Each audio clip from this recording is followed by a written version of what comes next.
Hello, everybody, and welcome to another edition of the Markdown Podcast. My name is Nick Cummings, joined this week by Danny Hernandez, Chad Big Bad Johnson, and James Gisante. We have a lot to discuss this week. A lot of things happened, a lot of serious, heavy matters. So we'll do our best to take it seriously until Danny decides to go and ruin that.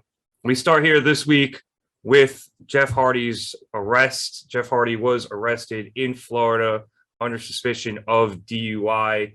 According to ESPN, Hardy was pulled over and was given 2 blood alcohol tests. He came in with a BAC of 0.294 and 0.291. The legal limit in Florida is 0.08. Which makes that, quick math, 3.7 times the legal limit. The police report stated that the car was swerving and running off of the roadway. Obviously, Jeff has a lot of offenses in his past. He has had, I believe, this is his 3rd offense in the last 10 years. Jeff was supposed to have one of those locks on his car that would, that people who have past DUIs, you have to blow into them, and if you are drunk, your car won't start. Jeff didn't have that on his car. His license was also suspended. So Jeff's in a lot of trouble, to put it bluntly. This is really isn't good. So, James, I'll go to you first. Obviously, you are the biggest Jeff Hardy fan here.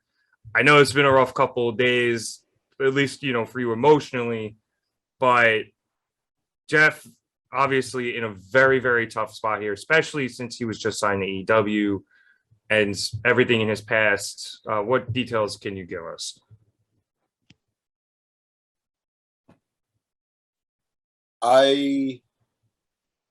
This has been a hard few days as a Jeff Hardy fan. I've made it very clear over our time doing this pod that Jeff Hardy means a lot to me as a wrestling fan, as a person. Like, as a kid, Jeff Hardy got me through a lot of hard times. And now Jeff Hardy's going through yet another hard time. And it just becomes harder and harder to defend him because there is no defense for this. We could defend the fact that he's an addict, and being an addict means that you're going to be daily going through battles with your addiction to try to get through it and to say no to that temptation. And sometimes, unfortunately, a lot of addicts do relapse. Nobody's upset with Jeff Hardy for relapsing. What makes this a problem is that Jeff Hardy decided to get shit-faced, to become irresponsibly drunk, and then drive and endanger not only himself, but anybody that was on the road with him that day. If this was a first time, there's no excusing it, but maybe there's forgiving it and moving on. This is the 3rd time within the last 10 years. It gets to a point where you have to acknowledge Jeff Hardy is a great danger to himself and to others. And the only way to move past it is to force Jeff to deal with these issues. Now, it feels so less important to talk about the wrestling aspect of it, but from the wrestling aspect of it, Jeff Hardy screwed a lot of people because he was supposed to be in a big featured match. All reports are saying that Jeff and his brother Matt were supposed to win the tag titles, and that match got changed. The tag titles went to another team. Congratulations, Bucks. But who cares about the wrestling? That's the least important aspect of this story. Jeff Hardy has been rightfully suspended. Truth be told, I don't know if that's enough. I don't think so. Tony Khan has offered Jeff to help Jeff get help, and Jeff seems open to it, according to AEW's official statement. That's great, but we've seen Jeff get help before. And I do want to say, I promise you there is no I will not be defending Jeff Hardy.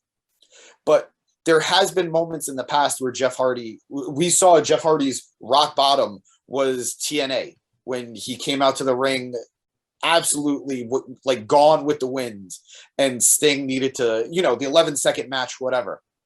Admittedly, when Jeff came back from that, he stayed sober for 7 years.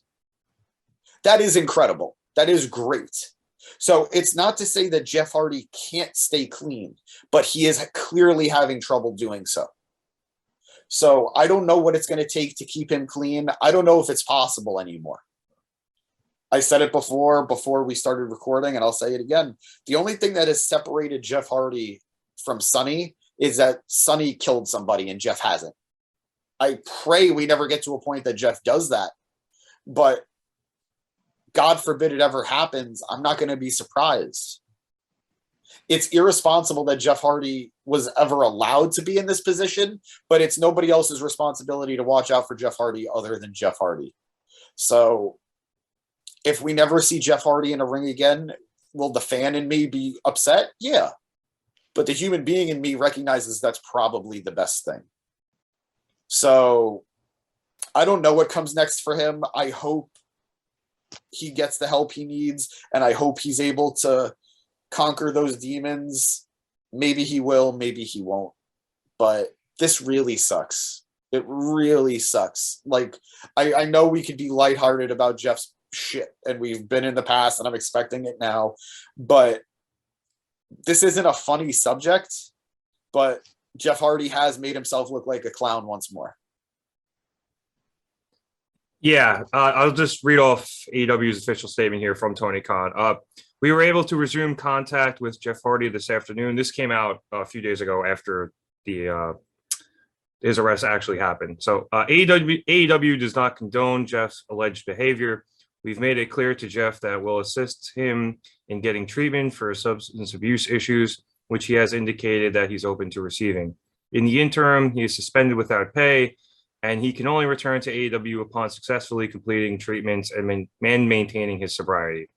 And then AEW went on to put in the SHA National Helpline for people who need help with their substance abuse. So I think AEW took the right steps here in suspending him. Like you said, James, the Hardys were supposed to be in a high-profile match this past week on Dynamite, and what was the main event, and they were, from some reports, supposed to win that main event, and now they're obviously out of it.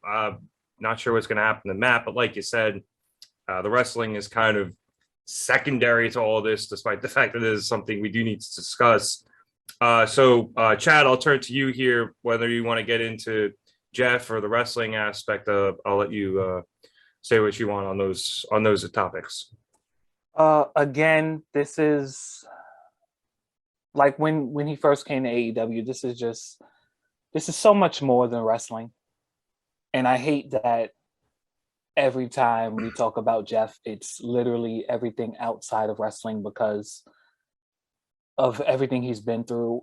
I'm with James. It's so hard to defend, or not even defend. It's just so hard to try and be there for someone who refuses to help themselves. And I hate that he's here in a state that he's hurt again and again and again mentally, because we've seen him overcome so many times. And I know it's very broken record-ish, but you still always want, and you still always just look and have hope that he'll get better and stay on a solid track. And again, like I said, we've been here multiple times. If you guys will allow me to be candid for a moment, I had to have this conversation with my 8-year-old nephew earlier today, who was expecting to see the Hardy Boys tonight, and it's his summer vacation, and he's excited for a tag team title match. And I have to break down to him that Jeff is not there. He's not injured. He's technically healthy, but he's not there for such a reason. And I'm with James. I think if Jeff wasn't our fave and such a legend, he doesn't get off with just a suspension. He should absolutely not be working. And the only work he should be doing is on himself. if I do not give the Usos passes, I cannot and will not give Jeff passes. He is a danger and has been hazardous since day one. I hate coming down on him like this, but it's tough love time. You've got to get yourself in a position to help yourself, because this is really disgusting. Honestly, it's disgusting at this point. Like you guys said, this is number 3 or 4 in 10 years, let alone 1 or 2 in a lifetime. That says a lot. And I mean, I'm praying for the guy. I hope he gets his shit together, but I'm at wit's end with my hope these days. I'm sorry to say that, but this is bad. This is really bad. You know, I wonder, and it's been pretty well chronicled over the last, honestly, even like the last month or so, Jeff's health issues stemming from coming back and wrestling some pretty high impact matches since he's gotten AEW. You know, like they had the whole feud with the Andrade family office, and Jeff was swantoning onto tables with felt like 2 weeks into his tenure there.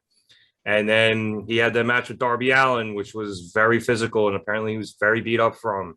And then he got a concussion against the Bucks at the pay-per-view. Like, you wonder at what point is wrestling a detriment to Jeff because he turns back to these substances, and I would imagine an effort for pain relief. So, like, James, I'm starting to wonder, like, does Jeff kind of have to walk away from wrestling if he's going to keep doing this, falling into this cycle? That's not for me to say. There have been so many wrestlers who have wrestled the hardcore style and have been doing it just as long as Jeff, if not longer, and they're either still bumping or whatever. But it's so telling. Like, it's heartbreaking that the night before, he and his brother were doing like a meet and greet type thing. Jeff was doing a concert, and before he gets on the mic, while he's on the mic, before he starts singing, he takes a shot of whiskey in front of everybody, and then he says, "Whiskey, my best friend and my worst enemy." It's like a lot of people forget that Jeff Hardy's been wrestling professionally since he was 16 years old, and he's in his 40s now. That's a long time to be doing the things that Jeff has been doing. I know BTE is a scripted show some of the time, but there was a good bit a few weeks ago where Matt and Jeff, who have been feuding with the Bucks on BTE, Matt says to the Bucks, everything we went through, you guys couldn't have kept up with.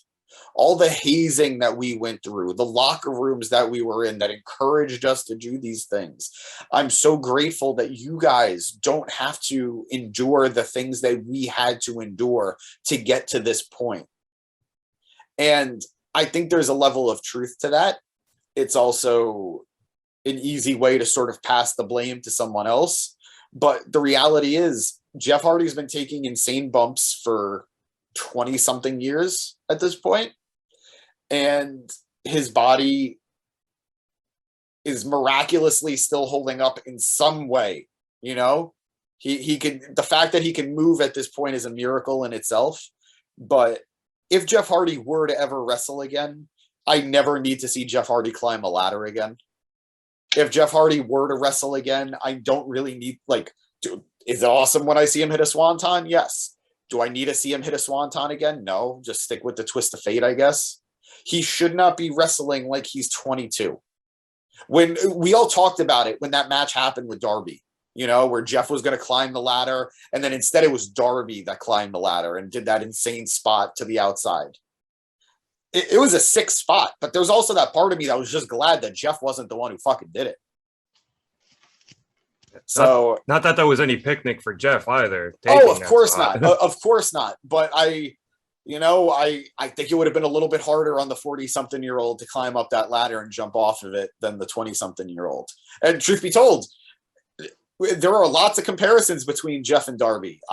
Not that I ever think Darby's going to follow that path, but seeing what Jeff's body has gone through is something. He's a cautionary tale to a lot of these younger talents. And I will say too. Oh, go ahead, Chad. I'm sorry. I was just gonna say, I was gonna add what also makes me super upset.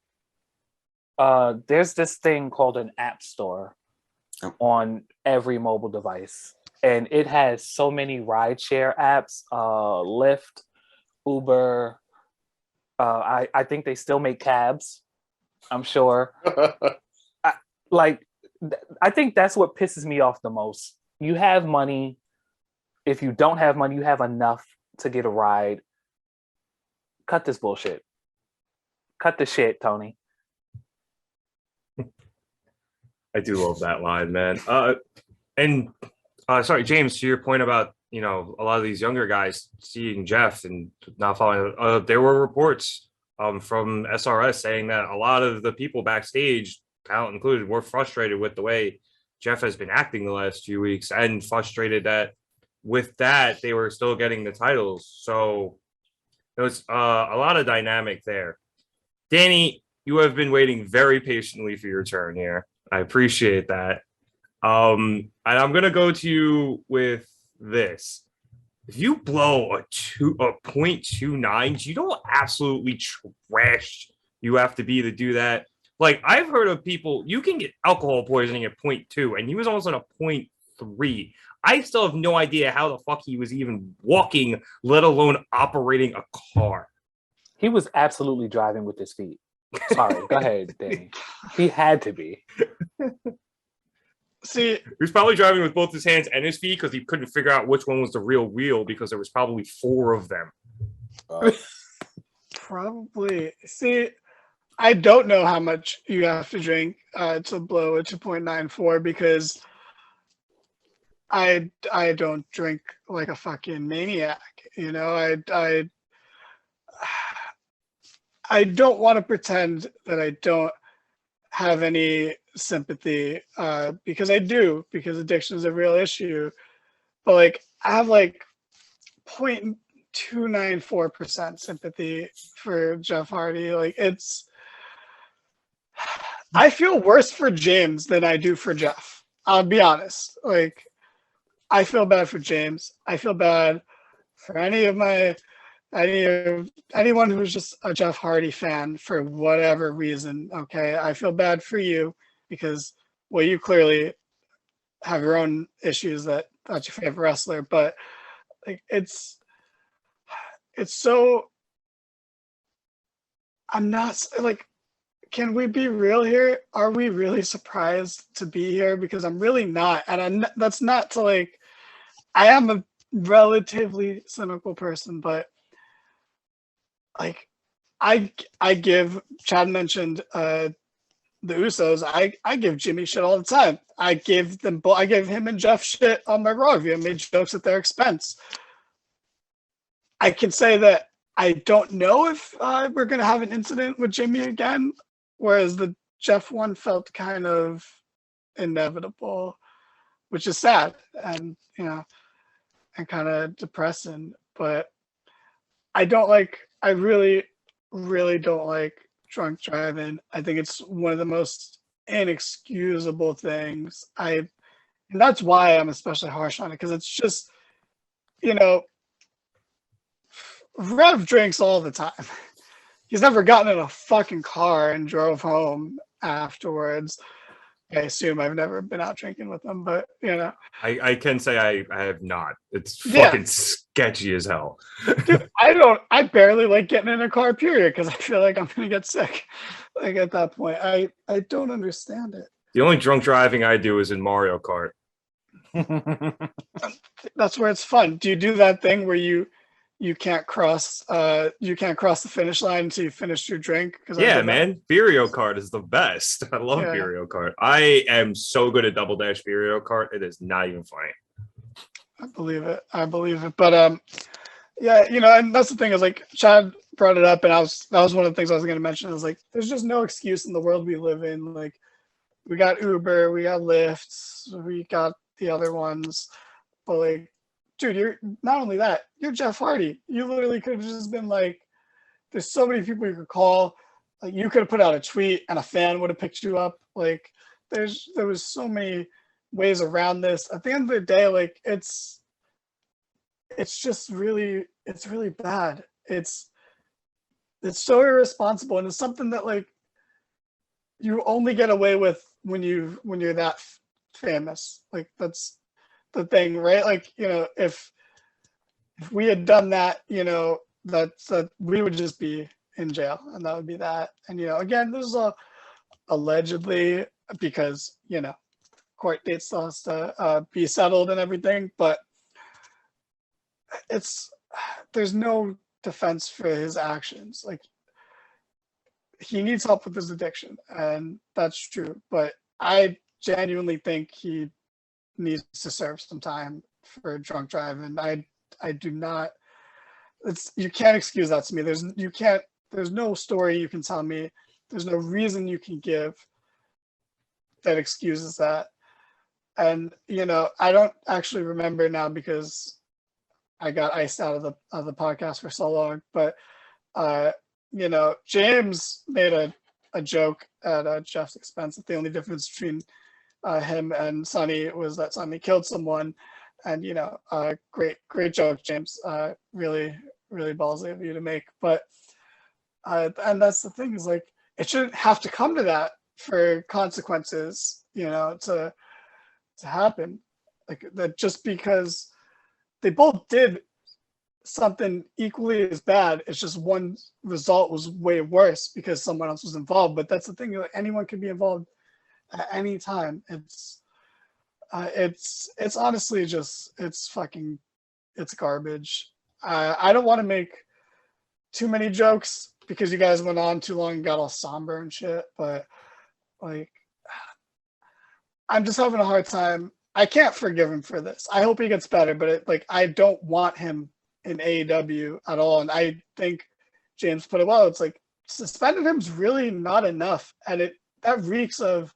And again, I don't remember if this was before we started recording or not, but like you guys were saying, it just makes Tony come off as a fucking mark. Like at the end of the day, remember all the shit WWE was getting for how they handled his release? And hey, maybe he was sober at that point, but like you just said at his concert, he took a shot of whiskey, and there's like one of those things, why would you even risk it at this point? Like, I don't get it. Bro, just smoke weed, bro. What the fuck? This doesn't happen when you smoke weed.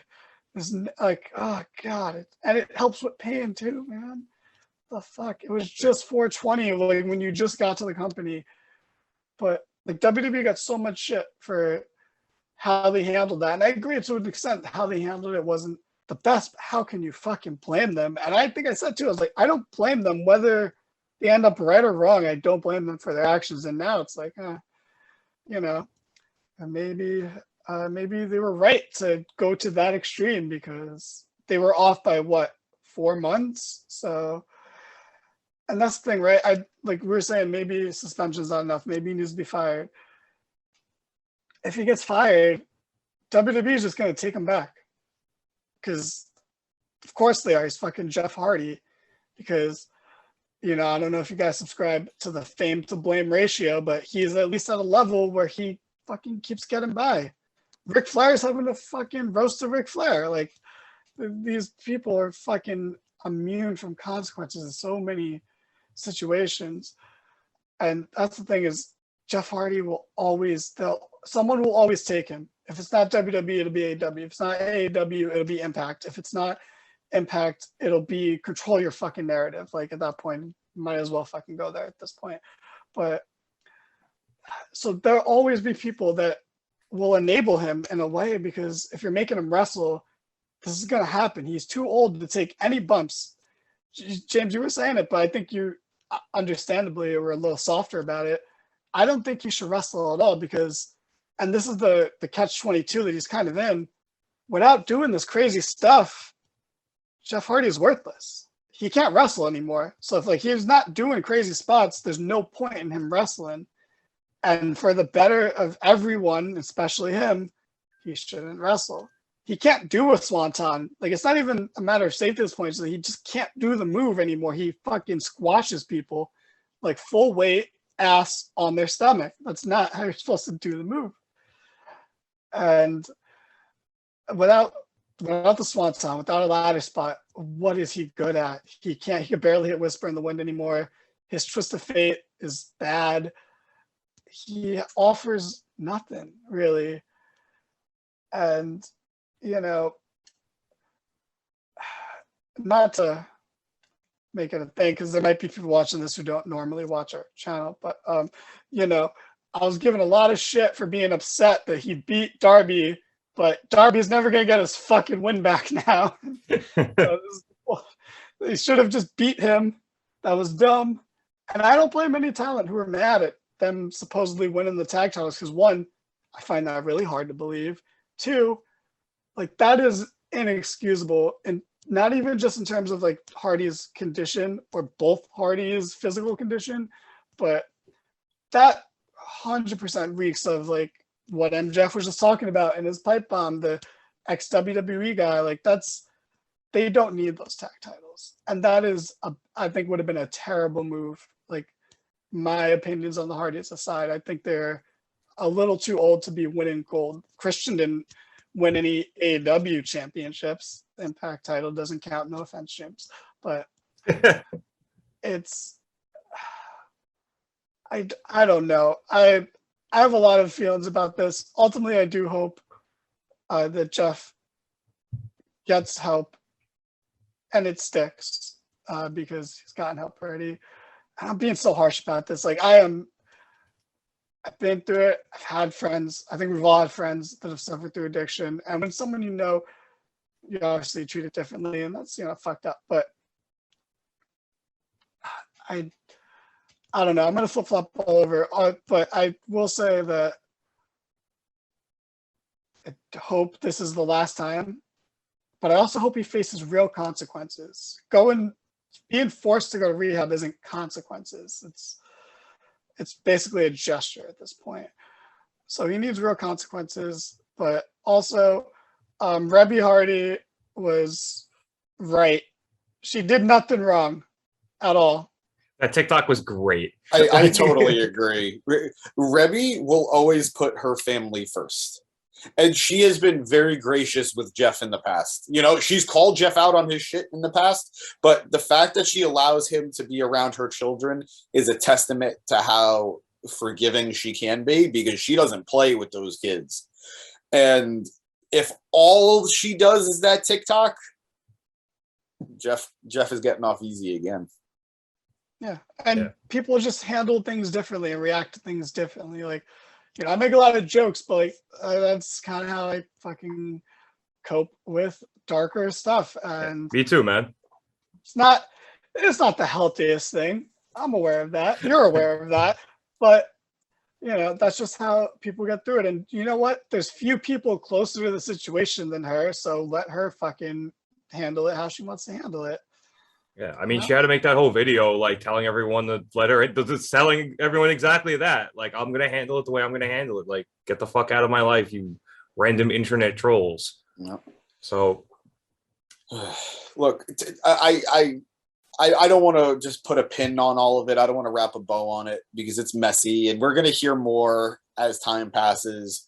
But the truth is, at the end of the day, this is so far past wrestling. This has to do with somebody who has a lot of issues, stuff that's not easy to overcome. We all hope that he does, but only Jeff can help Jeff at this point, I think. And that's entirely up to him. So, God willing, we'll never, like Danny said, this was the last time, and we'll never have to report a story like this ever again. But time will tell, and let's see what happens to Jeff. Okay, I will put a pin in this because I would just like to say that Jeff has all of the bad parts of having mental issues and addiction, but none of the good parts, because the songs he writes aren't even that good. So like, what the fuck are you even getting? All right, we're moving on to right, Chad. That's how you do it. How Let's do you think move on. album? like James said, let's move on. I will just to finish out the segment here. I think what Danny said was right, not the band Every thing, part. but I think every part. I think we are allowed to and should have sympathy for the fact that Jeff has an addiction and he has a problem, and he needs help. But we are all well within our rights, and probably also should not have any sympathy for the fact that he got behind the wheel of a car absolutely hammered. Lock him up. Thanks. Just completely ruined my poignant point. All right, let's move on to another, unfortunately, fairly serious topic. A lot of serious stuff in wrestling this week. The Wall Street Journal has reported that the WWE Board of Directors is investigating a secret $3 million settlement that Vince McMahon paid to a departing female employee with whom Vince allegedly had an affair. This deal also included non-disclosure agreements. The board reportedly caught onto it when the friend of this woman, who was apparently a paralegal for WWE, emailed anonymously to the company of this agreement. The independent members of the board then hired a law firm to investigate this, which I believe the investigation started in April, and it has uncovered more agreements that included NDAs and payouts to former female employees who had accused both Vince McMahon and John Laurinaitis of misconduct. Now, there's a lot of other details that came out in this story from, again, the Wall Street Journal. It's a bit of a mess. And so there's obviously two important things to talk about here, Danny, and I'll go to you first, considering I went to you last on the last one. I think obviously one is all of this alleged conduct involved that Vince and Laurinaitis took part in. But the other thing, too, is there is the business side of this where, depending on how bad this gets, and again, this came out the day of our recording, depending on how bad this gets, this could lead to Vince, maybe, his power is reduced in the company. He could possibly be forced out. There's a lot of stuff, a lot of hypotheticals that could come from this investigation and its results. It's nice to dream, isn't it? But what was I just saying about Jeff? How fame to blame, and he's kind of famous, so he's not facing a lot of consequences. Oh boy, if there's someone who's just way above consequences, it's Vince McMahon. Maybe John Laurinaitis will get fired from this. Oh, That's it's nice to dream, isn't it? It's Yeah. nice to dream. Fingers crossed. The best case scenario here. But are you telling me that a rich person abused their power and sexually harassed an employee in exchange for some sort of financial gain? Are you telling me that that's what happened allegedly? Because I find that hard to believe to be a news story. It's cool that there's some sort of paper trail behind this, and that's fun, and maybe there'll be a great Vice episode about this, and it'll be great, but it'll just mean nothing. And I don't want to make light. It's too late. I've already done it, but I don't mean to make light of the situation in terms of the perspective of the harassed, because it's just a terrible thing in society. When I used to work for this gym that I will not name, but I was a manager, and I would interview females. I would literally warn them and be like,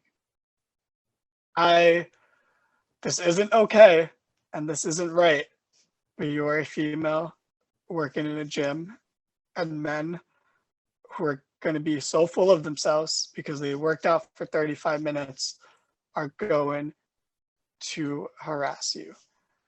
and I will do my best to intervene. But even no matter, it's going to be as small as just talking to you in a slightly flirtatious, friendly way, but we're going up to just not leaving you alone, in which case I can actually do something about it. But and I gave him that. I wasn't supposed to do that, and I would have been lectured by my bosses if they knew I did that. But I was like, hey, I don't want you to come in here and be surprised by the shitty things that are going to happen. So I don't take that stuff. I don't actually take the realistic parts of this lightly. It's just what else can you do to like someone like Vince in his position? Like all we could do is take jabs at him. Like if I get outraged, it's not going to do anything. That's just gonna no matter what I do here, it's not going to do anything. So I might as well fucking get some burns in on him, I guess, you know? But even then, like, what does it matter? All this means is that he's going to run for president soon. Like, that's the next step, right? Like, he's in that bubble of people, you know? You grab him by the, he's in that group, that echelon of elite. So I guess that's the next step. Instead of his wife was not obviously, her campaign was only going to go so far. She has no charisma. You see, Vince has the quality that a lot of people look for in politicians, where he mumbles a lot and he doesn't make a lot of sense anymore. He's kind of incoherent, and that's right in that sweet spot that everyone seems to want. So, you guys were looking at this like this is a fucking scandal that's going to take him down. He's looking at this as a fucking platform to launch off of, So, who are you guys voting for in 2024? Can you imagine a world where Vince McMahon and Donald Trump are running against each other? Yes, I very much. Well, no, because they wouldn't be against each other. Is Stone Cold the moderator for the debates? Yep. Bobby Lashley and Umaga. Oh, it wasn't at the time. Yeah. Let's go with Rikishi. Yeah, bring him back. Did you mention the horse? Was that a thing? Was there a hush horse? I didn't hear anything about a horse. Oh, no, never mind. Sorry, I'm thinking of Elon Musk, a different fucking rich person with harassment claims. Right. That one. Yeah. Yes. We're sorry, guys. It's so hard to keep our billionaires straight. Our white sexual harassing billionaires. Sorry. I'll just for a few more details on this story, because it would appear to some extent that a lot of the sexual harassment agreements and NDAs from the past, and this newest one involving this paralegal might have started consensually and then shifted. It's kind of hard to tell, but I'll just read a bit from the Journal's article here. The first email sent to board members on March 30th alleged that Mr. McMahon, 76 years old, initially hired the woman at a salary of $100,000, but increased it to $200,000 after beginning a sexual relationship with her. The email to the board also alleged that Mr. McMahon, quote, gave her like a toy, unquote, to Mr. Laurinaitis. The board is investigating the allegations in the email. The people familiar with the inquiry said. Also, apparently, her job shifted from being a paralegal to being Laurinaitis' assistant. Just also the phrase "be giving like a toy" makes my fucking skin crawl. So on that, Chad, I'll go to you here for your thoughts and opinions on this report. I mean, I think Danny covered it beautifully. Alexa, play "This Is America" by Childish Gambino. I mean, Vince, you sick fuck. I mean, we all knew Vince was sick when he started wearing fucking do-rags. Whoa, do-rag Vince was fucking hilarious. Yeah, but did you not understand what was going on? I did, but it was still pretty fucking funny. It was entertaining. He's entertaining. This is why all of this is going to be brushed under the rug, or either he's going to release a sex tape and life moves on. I mean, Okay, wait. If he releases a sex tape and we get to 90 subscribers, James will do a live reaction. Please. Please. of the sex tape. Yeah. Please. Why did I'm curious? Why did you pick James? Why not? I don't think I can condone this course of action. I mean, also, Vince isn't going to release a sex tape because he saw what it did to Hulk Hogan. So yeah, it made him $50 million richer. yeah, what? Oh, my touche. again. Oh yeah, Hulk Hogan really suffered a lot of fucking consequences. Man, yo, guys, cancel culture is just fucking out of control. Back in the day, this happened in every company. What's the big deal? It's happening in this company. Name a company this hasn't happened in.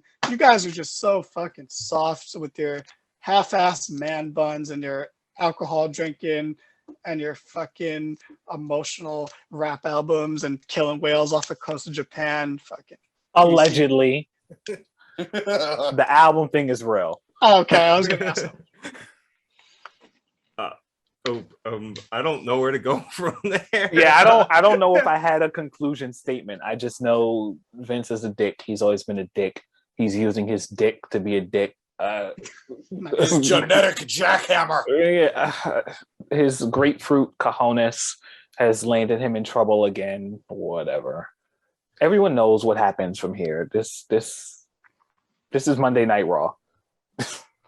Man, I wonder what Austin Theory is gonna do. Is he gonna be like his mentor, Vince McMahon? He's gonna do a live sex commemoration on TV. I mean, I just, not that I want anything to happen with Theory, but he already had his own sexual misconduct allegation that everyone just sort of forgot about. Oh shit! Really? Did he? I didn't even hear about that. I'll start giving him shit too. So I don't want to throw him under the bus because there was a lot of question regarding the validity, but the idea was that he was with an underage fan. And I don't know if it's true. I don't know if this was a rumor. I don't know if this was an unsubstantiated claim. I don't know, but all I know is when the wrestling speaking out movement was happening, Theory's name was in there. And then it went away, and either because there was no validity to it or because Theory wasn't a big enough name for people to really chop down yet. But either way, at one point or another, his name was attached to something bad. So I've come to the conclusion that any Austin that wrestles is a piece of shit. Yeah. Aries, Theory, and Stone Cold. That sucks. The jury is still out on Theory. Fair is fair. The jury is still out on that situation. But look at his face. If there's ever a guy, well, when you put it so eloquently, if this was a movie in the '80s, he would roofie a girl. So, holy shit. I'd go as far as saying a movie in the '90s. But yeah, we could say that. That's fair. All right, I think we've lost the plot here a little, so I'll try to bring it back.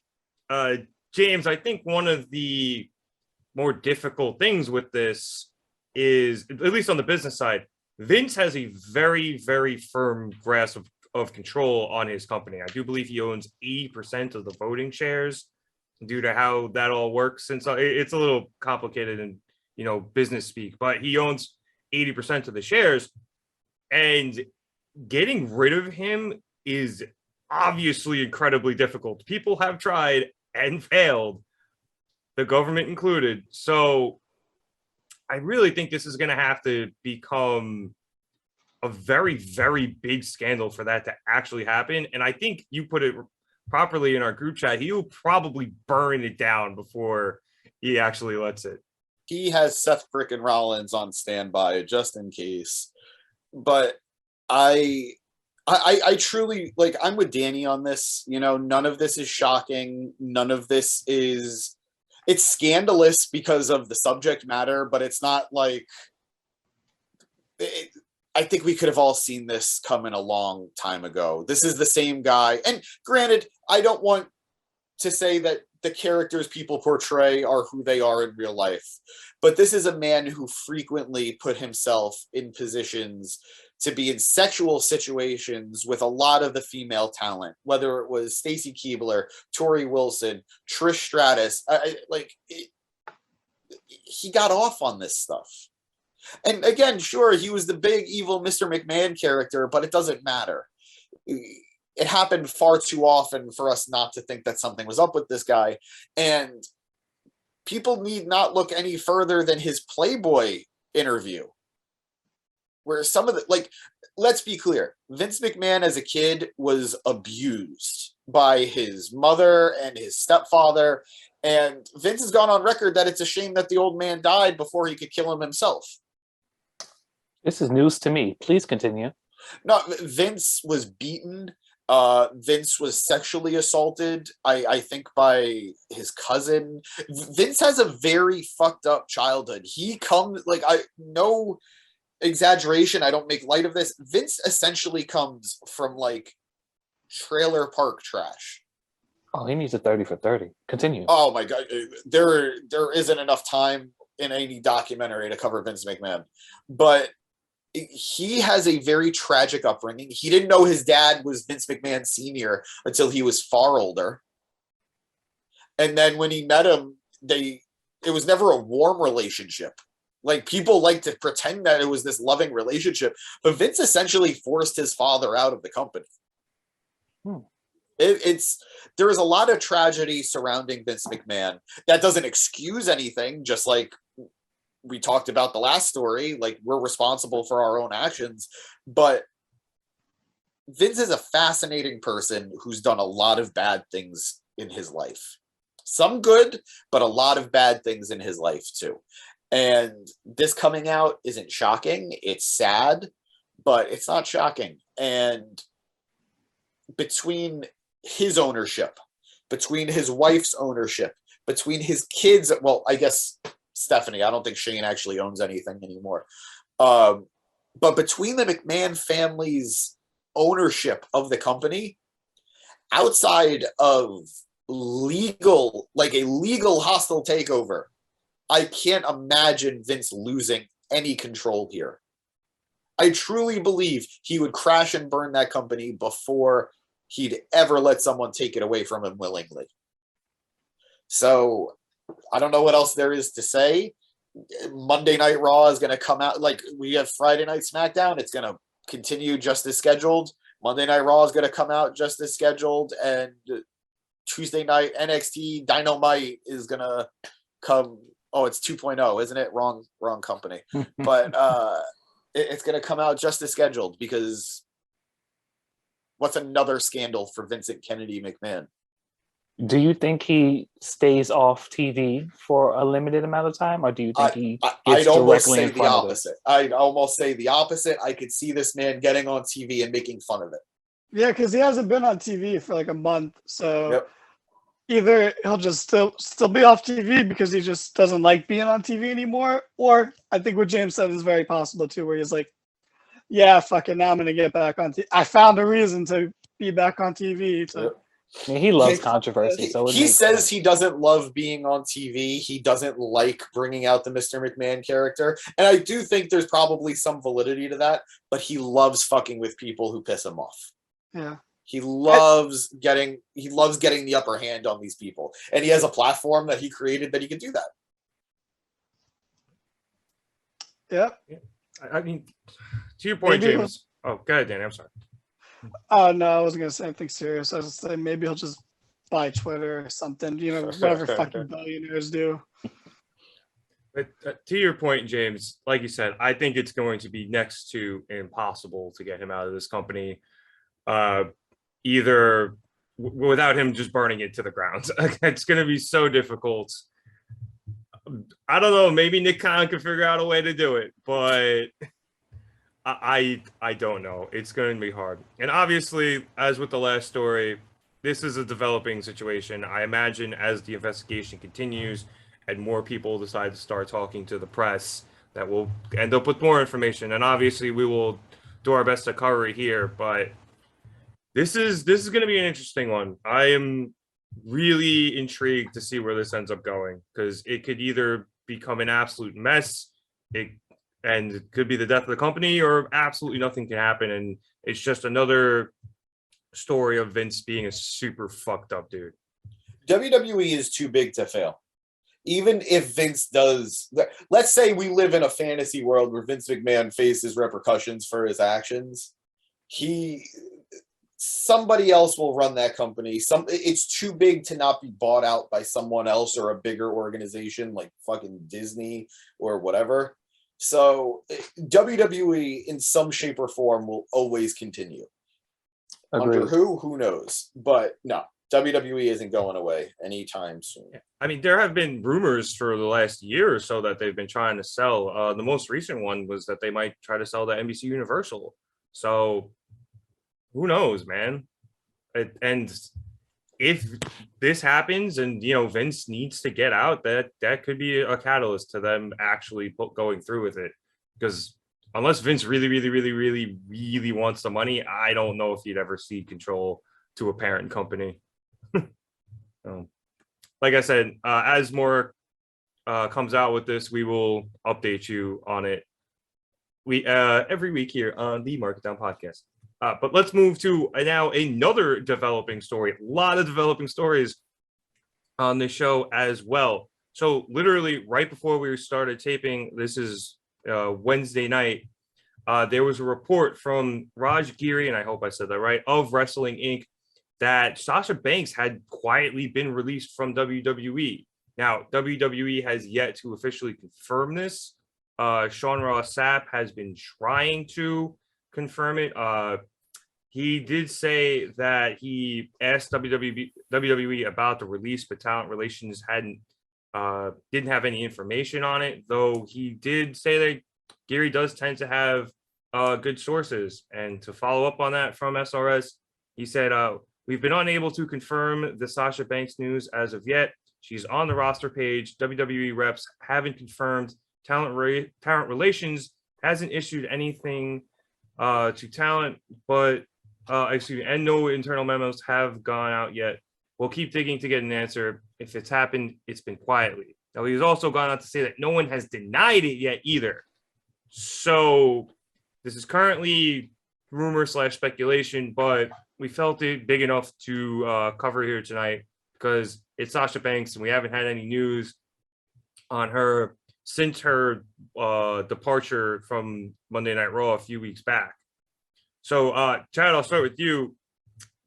Do you, just speculate wildly, do you think there's any validity to this? But B, what do you think and no pun intended, impact of them releasing Sasha Banks could be on both her and the company? Okay. This is a very loaded situation, as we know from the inception of it with her and Naomi. I don't really know which side of the coin I fall on. I do know, however, if this is true, I'm not surprised because I've just exhausted hope or anything of that nature regarding WWE. I think we know it is what it is. People are going to get let go. Some people get suspended. Some people will come back. As far as the impact, my mind is telling me I can't believe they would let an acquisition like Sasha Banks go. But then again, they've let so many people go that I never thought they would, that I don't know exactly how to feel about it. This is very new, so I'm sorry if I seem scatterbrained. I really think that Sasha Banks is a pivotal part of the women's division, and I know she gets the slack of being a brat and spoiled, and we don't know how true or how false it is, her nature and her position in the company, but I do think this is a big loss if she has been let go. I don't know. I don't really see her anywhere else. I kind of thought she was a lifer, so I don't know. I'm confused. Yeah, I think when we were first talking about her walking out of Monday Night Raw, we had similar feelings where we always thought like, oh yeah, she's, she does feel like a lifer. And but now, she's gone to do some Hollywood stuff. She was in The Mandalorian, and she seems to be breaking out on her own to the point where she might not need WWE anymore. Whether or not she still wants to wrestle is another discussion. But if whether she asked to be released or they just decided to release her because, I mean, we just spent 20 minutes talking about how fucking petty Vince is. Like, it honestly wouldn't surprise me either way. And if she is gone, I think she'll probably be okay. I will say shout out to SRS tweeting at Snoop Dogg to help him because everyone on Twitter is coming after him looking for answers. I guess if you're gonna get a source, Snoop is a pretty good one. But James, I'll go to you with the same questions here. Do you think there's any validity to this, and what do you think the impact is on both wrestler and company? I think there is some validity, but we'll know for certain probably tomorrow or definitely by the end of the week. Or yesterday, by the time this comes out. Fair point. Fair point. Let us know what you think of the news Yeah, here at the Mark It Down podcast comment section. We're literally doing this in real time. So if anything changes after this comes out, we apologize and we'll try to do our best to get something up involving the newer news.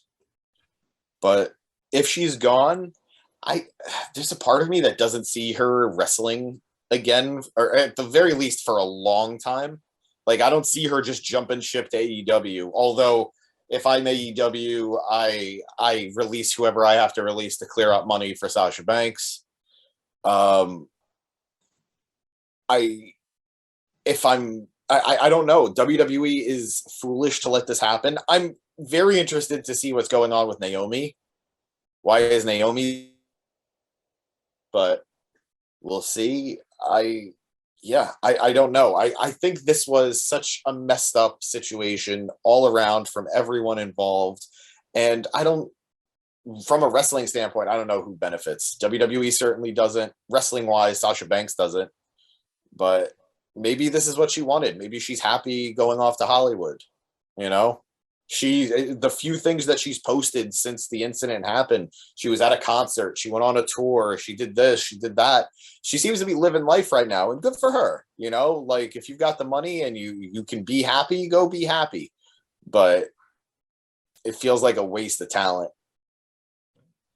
Hey, I'm pretty sure Bo-Katan is confirmed for season 3 of Mandalorian, so I'm sure Sasha's got a spot right next to her if they want her back.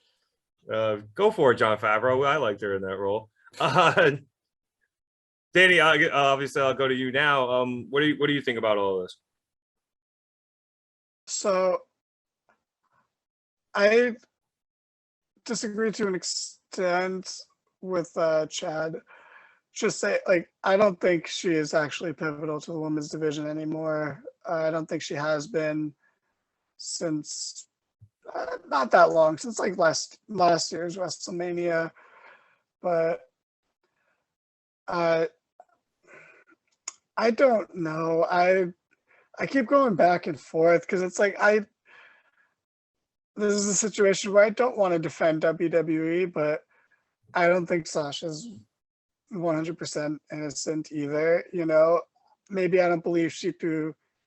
I think the tantrums she's supposedly thrown have been hyperbolic at best, but I still believe they happen to some extent, especially because there's like a pattern for Sasha to do something for a bit and then disappear for 6 months and do the same things, go to concerts, go on vacation, post all these things where she's just happier outside of WWE. And I think she's just happier outside of WWE, and that's okay. Like, I won't hold that against her.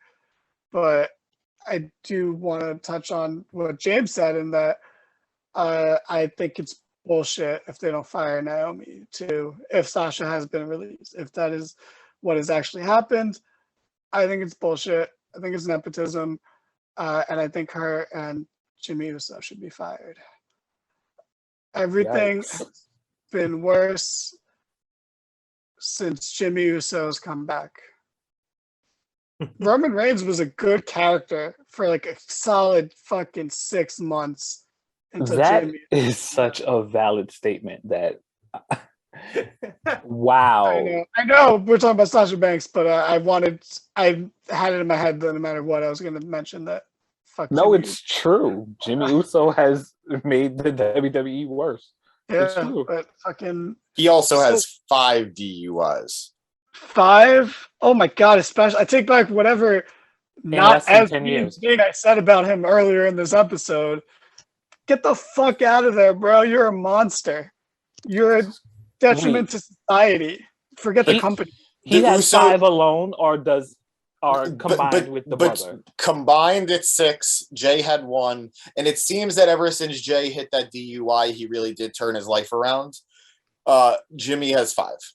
Oh, fire Jimmy and keep Jay. Get him the fuck out of that, bro. What the hell? Forget Vince, bro. Like, god damn. I mean, yeah, what Vince did was bad too, but like, bro, get the fuck 5. 5 DUIs. That's unacceptable, bro. Like, I genuinely dislike him now. Like, it's not even a joke anymore, bro. Fuck this guy. Fuck you, Jimmy Uso. You are a bad person. Don't ever have kids. You're a bad person. You shouldn't raise kids. Holy shit. Not that I'm gonna raise kids, but what do you expect from? Never mind. Nope, do it. Too late. Come on, I can't be the only one going there. You guys gotta go there too. What do you expect from Nia Jax's cousin? Oh man, I was gonna bring up Nia earlier because, she's popping. Her name's popping up again because a month ago she tweeted about the perverts, the higher ups backstage, and now with this accusation against Vince and Laurinaitis coming out, maybe Nia isn't wrong about everything. Maybe just like 90% of the things she talks about, But that's a lot to be wrong about. Yeah. At least she doesn't have 5 DUIs though, What a maybe, weird. All right, it may be 4 DUIs with a 5th arrest, but still Too much. Too much. That's Too still much. 4 too many. 1 is too much, but like, I don't say fuck you, die over it, but like fucking 4 is it's unforgivable. There's no coming back from that. You can't drive, bro. Never drive. Oh my god, sorry. Anyway, Sasha Banks. Right. She, compared to Jimmy Uso, she's pretty cool. So I'll say that. She's a good driver from what I can tell by her not being arrested about it. But it's one of those ones where this is just for the best. Like, it's not a situation where I'm like, yeah, go Sasha, stick it to him. It's not a situation where I'm like, yeah, fuck her. She's a bad employee. I think she is a bad employee, but I think she works for a bad company. So it's kind of balances out. It's like, again, yeah, the company sucks, but you're not a good employee at the moment either. But maybe the company deserves that. Maybe that's not for me to say, not having worked there. But I think this is just for the best for everyone but the fans. There's a lot of little girls that love Sasha Banks. There's just something about a female having dyed hair that resonates with little girls. And she's one of those people, you see girls dressed as her and Bailey all the time. They always post on, they always go to shows. Those are the fans that end up buying, their parents buy them like front row seats. So it sucks for the fans. It really does. I think the division is fine. I mean, that's not true. The SmackDown division sucks. And that's why fucking Natalya is challenging Ronda Rousey for the title. And sorry, Chad, I was always going to bring up that there were consequences for what Sasha did. And that's Natalya being a number 1 contender. But yeah, that whole feud is gonna suck. I didn't even know that was a feud until right now.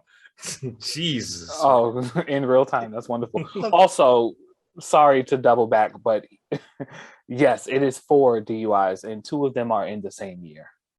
Like within a month, I'm days disgusted. after being declared not guilty, he got arrested for another DUI.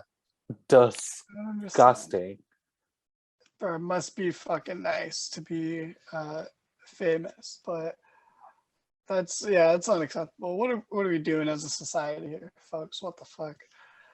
And I'm sure at least 3 of these 4 were at a time where you could have just called an Uber. But yeah, Absolutely. damn, I'm sorry that I got us derailed because I really thought Kind of James your Bond job here.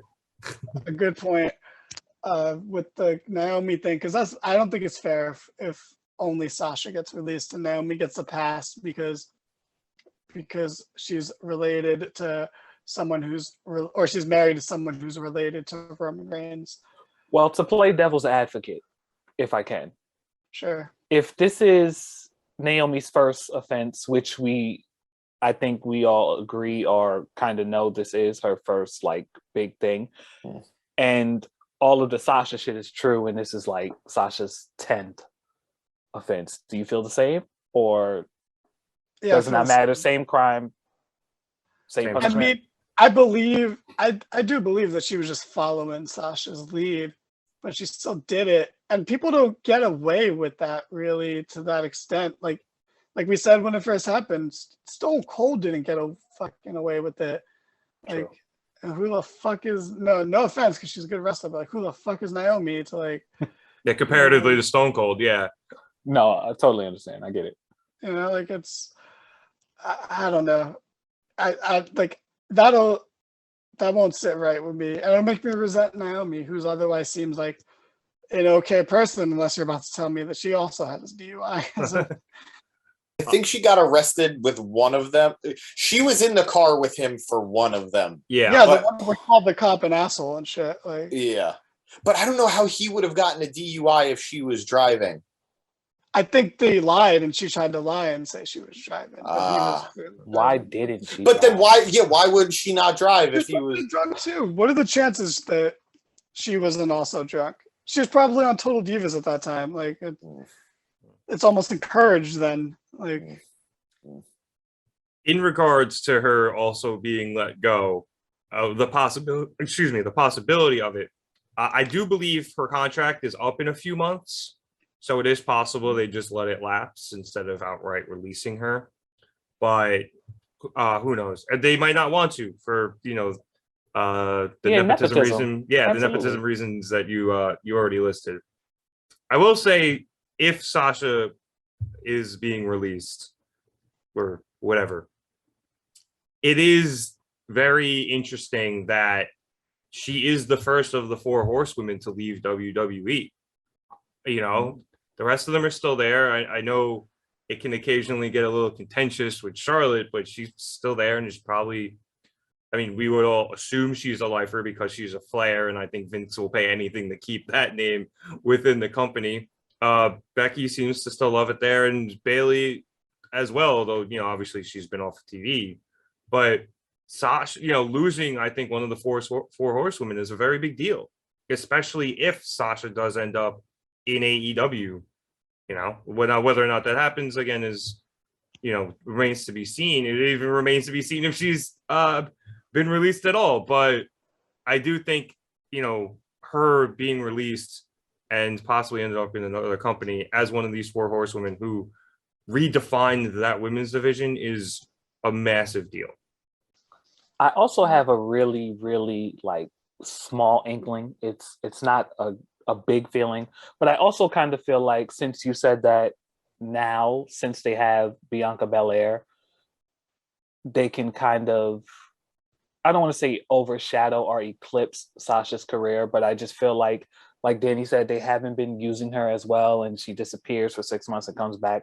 I feel like now that they have Bianca Belair as that person, or like a honorary horsewoman, even Asuka, even though they treat her like shit, that they probably don't care about Sasha as much as I think they do. And we also have to recognize too, the 4 horsewomen individually as a unit, not that they were ever a team, but they've had their time in the sun too, right? Some of them a little too much. Yeah, and it's not to say that I want to see them go away, maybe Charlotte, but I pretend. I do think that if this was it, I can't say, oh man, what could have been. Sasha main evented WrestleMania, debatably, Danny. Sasha Banks won multiple women's championships, each division, NXT, SmackDown, Raw, won the tag titles. She did basically everything there was to do, save for winning the Rumble and Money in the Bank, and who cares? That's true. So if this is it for Sasha, she had a hell of a run.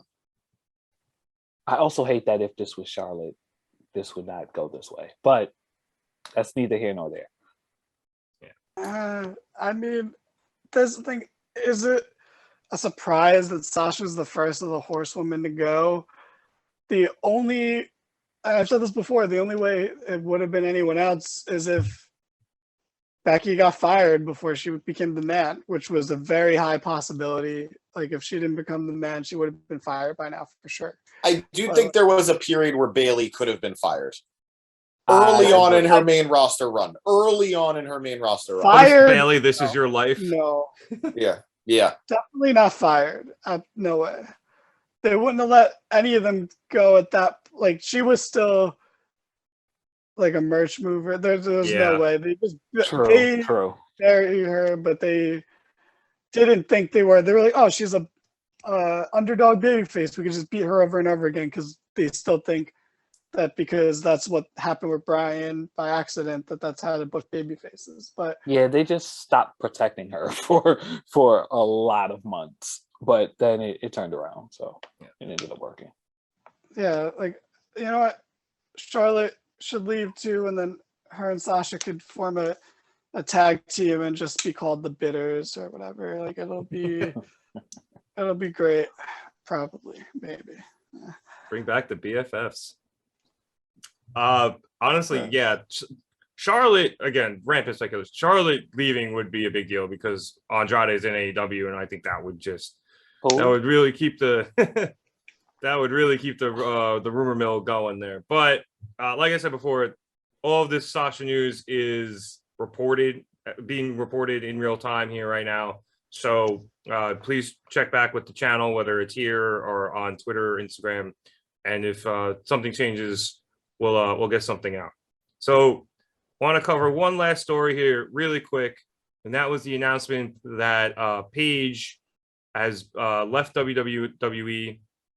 Her contract was not renewed by the company, so she is now a free agent and is able to do what she wishes. I imagine the first thing that she's going to do is go back to Twitch. But James, I think you were telling me earlier that she is still not medically cleared to wrestle. I don't know if that's something she wants to do, but obviously her spine and neck is in pretty rough shape, although it's better than it was. So where do you think she's going from here now that she's a free agent? She has said she would love to get back into the ring. She is not yet medically cleared, but she feels that her neck is at 1,000%. These are all her words. I'm quoting her here. She'd be interested in going to AEW if the money was right. And she already has an offer for a roster spot somewhere. Didn't elaborate where, didn't elaborate with who, but she said that that's all on the table. She bears no ill will towards WWE for releasing her. She said she felt the writing was on the wall for a while. She very actively wanted to continue with WWE. She felt that she could have offered something either she loved her general manager spot from a while back. I loved her as that role too. Yeah. She felt she could have offered a lot as a manager, but she just, no matter what she pitched, it just wasn't happening and they didn't want to go with it. And that's that. I think this was a wasted opportunity on WWE's part, because Paige definitely did have a lot to offer. She is great on the mic, and she could have really helped a lot of the underdeveloped talent in terms of their mic skills. She's popular with the crowd still. Like, I think if she came out tomorrow, she would have a huge pop kind of thing. Oh yeah. But if she's good to go, I would love to see her go somewhere. I do think she'd be an interesting dynamic in AEW. But truth be told, I think any woman that could go to AEW is going to help their women's division for better or for worse if they're going to be treated as such. But I don't know. Our illustrious podmate Eric said that he could see her going to AJ Lee's company, WOW, Women of Wrestling. Maybe. I have to object to that. Is he really our podmate? He is in our group chat. Well-known texter Eric Gisante. Rev's good friend Eric Gisante. Rev's good friend. Provocateur. Danny's favorite director. Probably, yeah. I don't know. Only director whose name I know. You know, I don't necessarily think she'll go to a company like WOW simply because is it even a real company? But it is. There's money in it. No, I'm saying I'm saying there's probably not enough money in it. I mean, considering it looks like they're getting rid of Tessa Blanchard, shocker. Maybe some money opened up, but either way, I hope she lands somewhere because she is a good talent.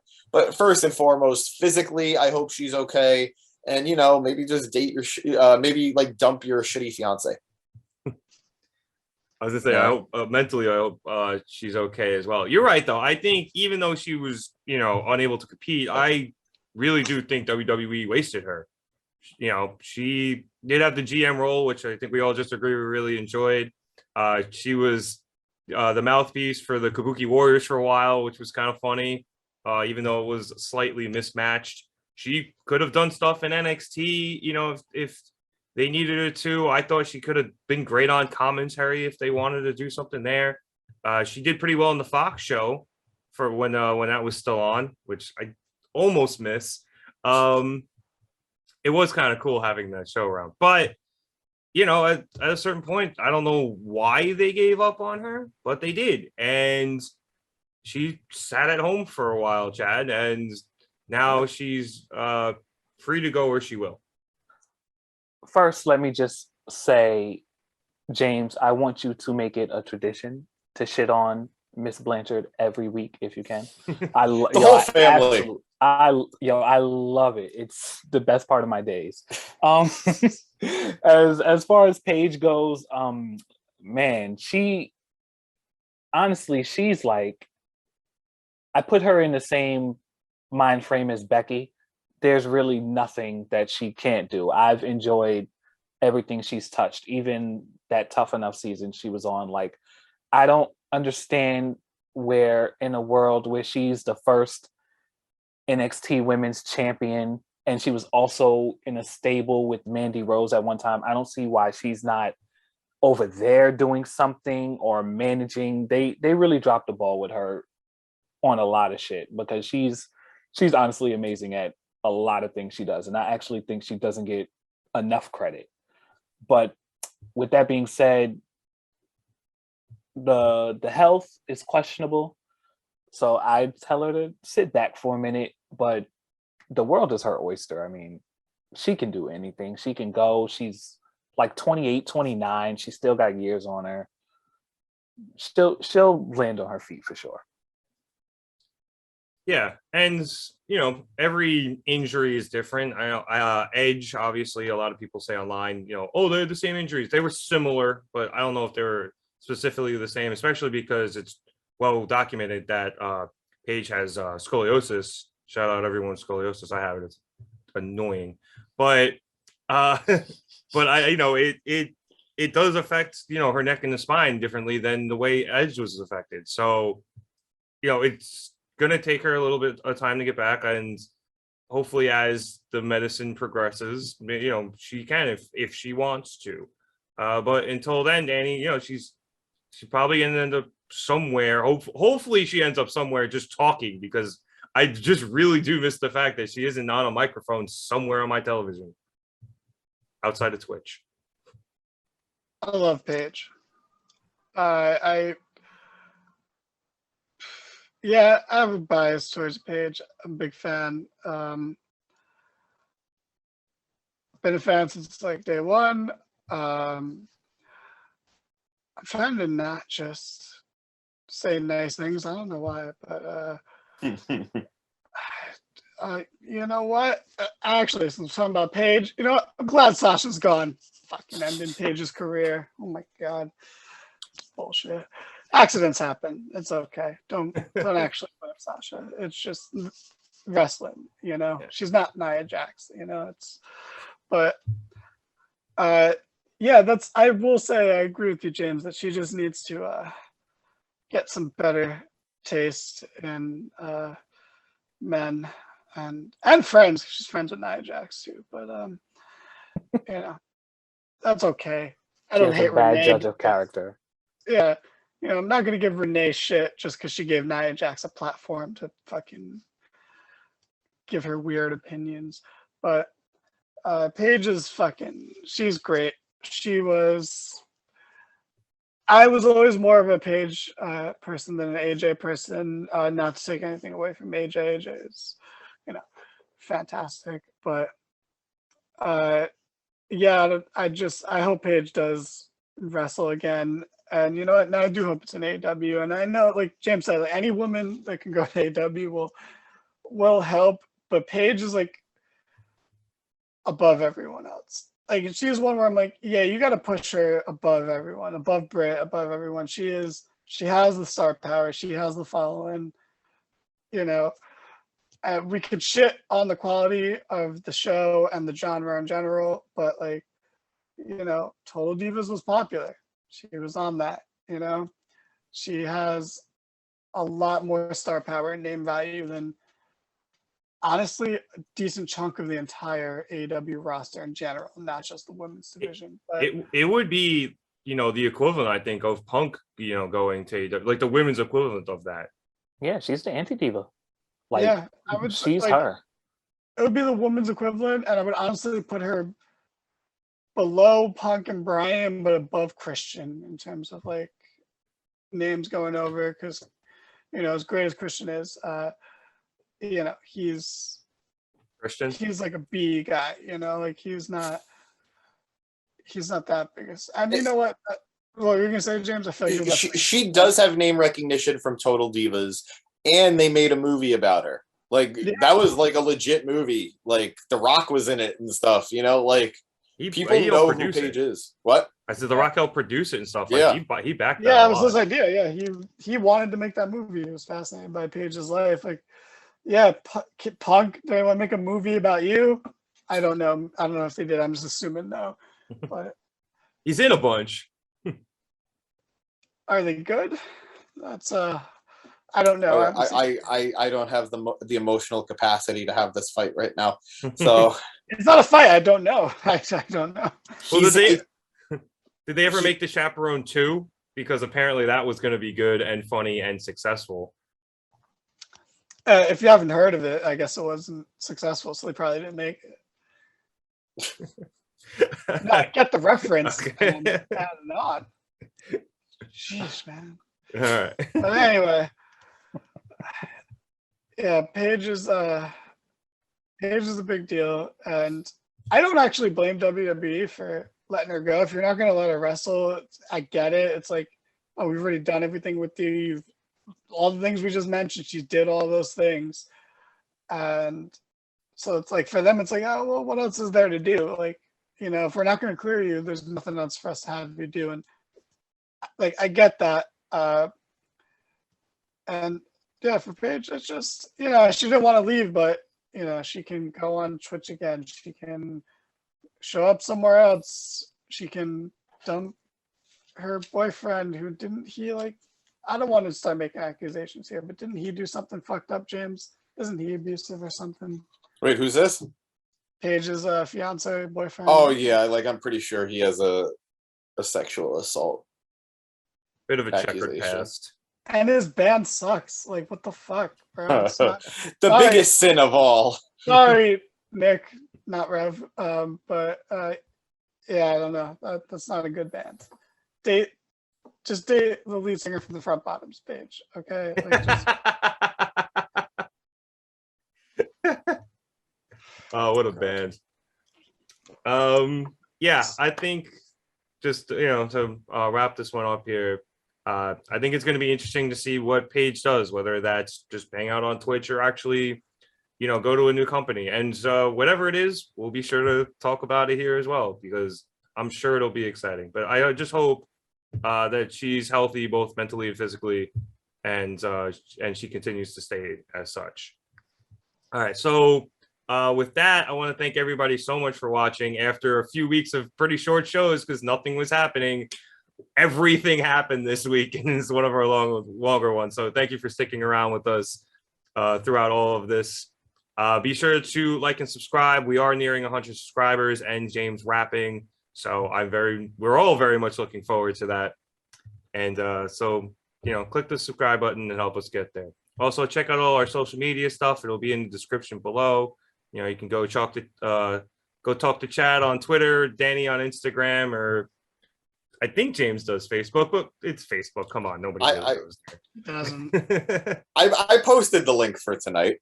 I did. So and yeah, also, if you're Thunder Rosa, don't sandbag people. Don't do it. Yeah, see, that's how much stuff we had to talk about this week, guys. We didn't even get to all of that drama. If we did, we'd probably be here another half an hour, and it's already kind of late as it is. So, with all of that being said, thank you again for watching. And for Danny Hernandez, Chad Big Bad Johnson, and James Gisante, I'm Nick Cummings. And we'll see you next time here on the Mark It Down podcast. Have a good one, everyone.